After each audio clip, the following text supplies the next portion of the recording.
বিষয় হচ্ছে আসলে আপনার কেমন লাগছে যে আপনার নিজের উপজেলা এখন সেই উপজেলা এভাবে জিতলো, আপনার আসলে ইন ফিউচার চাওয়া এবং বর্তমান ফিলিংসটা? জুলাই 36 গোল্ড কাপ টুর্নামেন্টের আজকের এই ফাইনাল খেলায় গঙ্গাচড়া উপজেলা সদর উপজেলাকে হারিয়ে আজকে চ্যাম্পিয়ন হলো।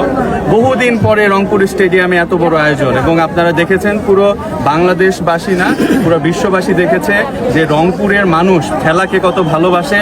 আজকে পুরো স্টেডিয়ামে তিল ধারণের ঠাঁই ছিল না, এবং বাহিরেও আপনারা দেখেছেন ছাদে থেকে শুরু করে সব জায়গায় তার দর্শক ছিল। এটার মাধ্যমে প্রমাণ করেছে রংপুরবাসী খেলাকে ভালোবাসে। আজকে শুধু গঙ্গাচড়ার বিজয় হয়নি, আজকে পুরো রংপুরবাসীর বিজয় হয়েছে। আমরা চাই এই স্টেডিয়ামে বেশি বেশি জাতীয় এবং আন্তর্জাতিক টুর্নামেন্ট হোক, আমরা এর চেয়েও বেশি দর্শক দিব।